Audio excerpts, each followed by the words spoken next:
Listen, all you New Yorkers. Excuse me. Taxi. Okay, man, we're looking around. This is the 77 WABC minicast. All right, now we are back on this Memorial Day, and on this Memorial Day, I am wearing my white pants because it is now sartorially legal. And you know who knows that better than anyone? Roger Stone, the political legend, mastermind, and also the most beautifully dressed man probably in the world. His new venture, actually, it's not so new. He's been at this for a while. It's called Roger Stone Suits. The Roger Stone collection, you too can look like Roger Stone, dress like him, and if you got your own style, you can tone it down, you can tone it up, you can do whatever you want. It is amazing. RogerStoneSuits.com, RogerStoneSuits.com. First of all, Roger Stone, congratulations. This is going to make you bigger than Ralph Lauren. I'm so excited for you. How are you? I wouldn't bet on that, but I will say, this is something that I've wanted to do for a long time. When I speak at campuses or to young people, often young guys would come up to me and say, I want to be well dressed, but I'm not wealthy. And I try to lay out the basics for them. My initial line at the Roger Stone custom menswear collection was for fall, winter. The new line, which we just unveiled yesterday, is for spring and summer, and it features breathable fabrics that are right for hot weather, meaning linen, seersucker, madras, silk. And for the first time, we've added shirts, very tasty neckwear, suspenders. And you said it exactly right. We can make anything. If you want a ticket pocket, we can make it with a ticket pocket.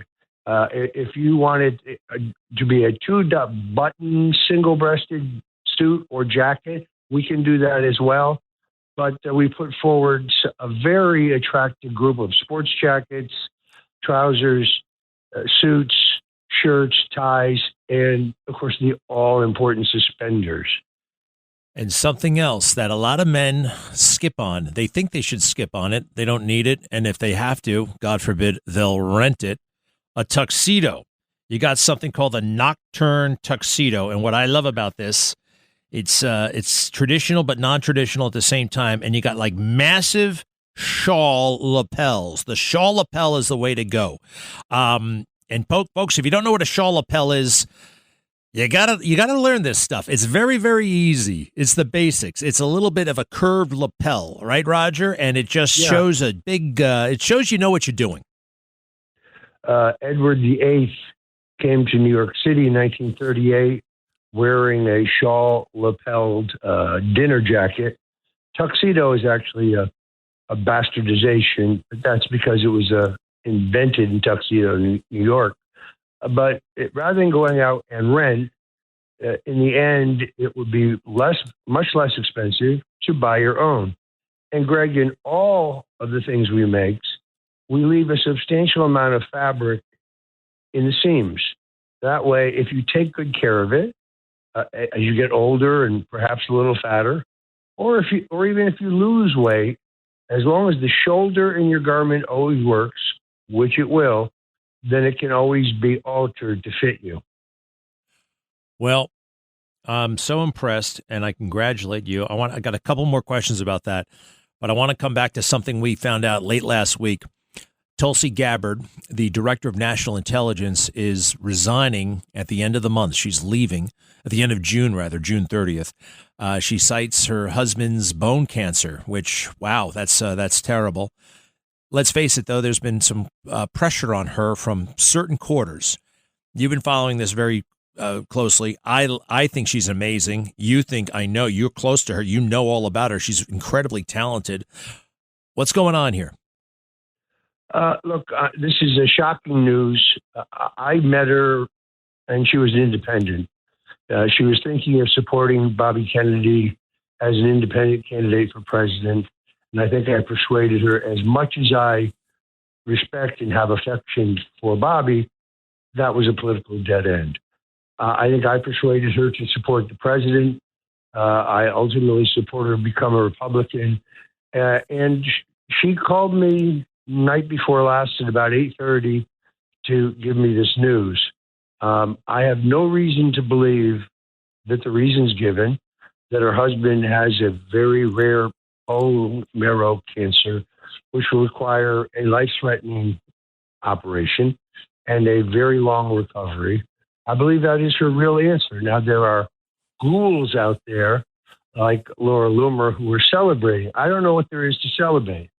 It was Tulsi Gabbard who declassified the Russian collusion documents once and for all to prove that there was a seditious conspiracy to remove Donald Trump from the presidency. I was a victim of that witch hunt. He also declassified all of the documents pertaining to the two phony impeachments. Remember the cute little twin Vindman brothers in their uniforms? Sure. Yeah, well, they lied. Yeah. And Eric Ciamella, the so-called whistleblower, he lied too. He was being coached by Adam Pencilneck Schiff. So she has uncovered all of these crimes, but Greg, she was poking around in the one place the intelligence agency doesn't want you looking: electronic voting machines, and whether they can be manipulated, and whether they were manipulated in 2020. Excellent reporting by Catherine Harridge, by the way, a terrific report that proves that the Central Intelligence Agency was spying on another agency of government, the Office of the Director of Intelligence. Tulsi Gabbard, to put a cap on this, is far from finished.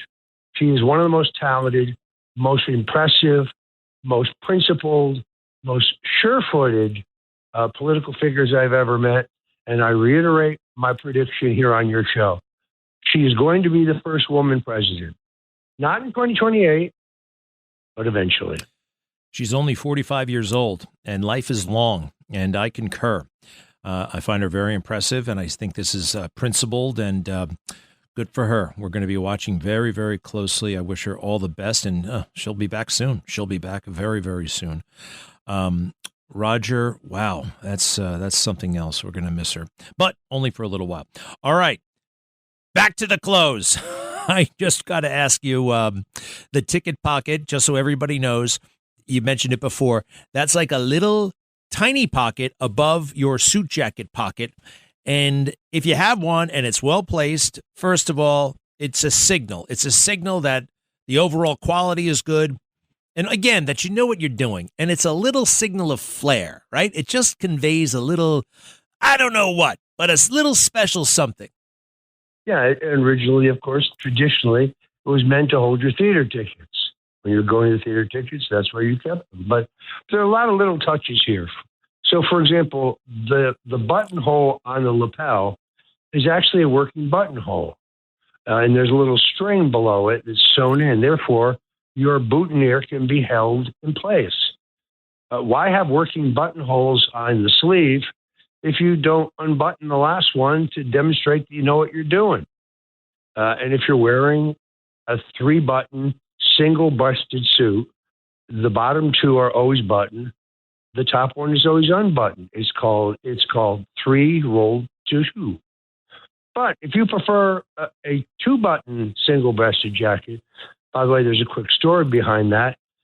Jack Kennedy, when his father was the ambassador to the United Kingdom, took a 3-button suit to a Savile Row tire. He said, "I want this made in 2 buttons." And they did.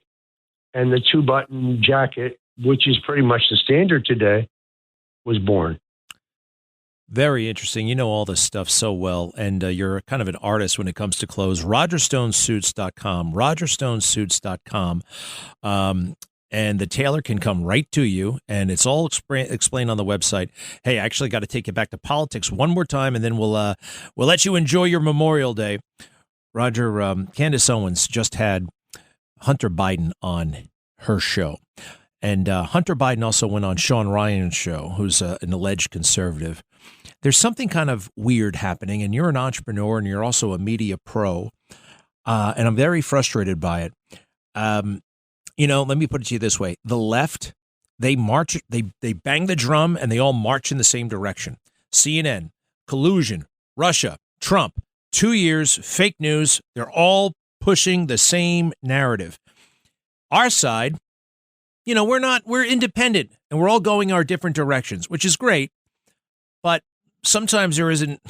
I think we're lacking right now a counterpoint to the New York Times, a major conservative, entity to kind of lead this charge. Because right now, conservative media is too reactive. And as you can see with Candace Owen and Sean Ryan, they're also starstruck.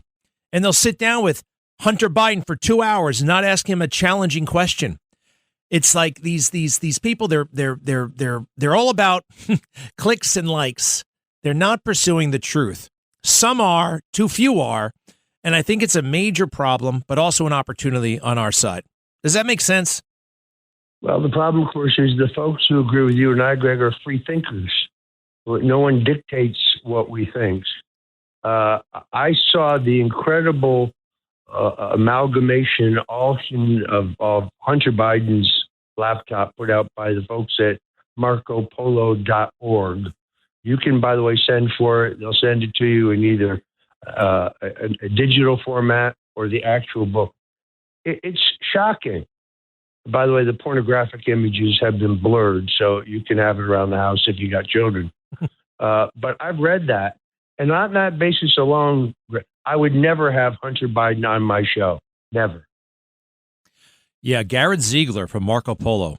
He's a real patriot and a hard worker and smart. And he did that work.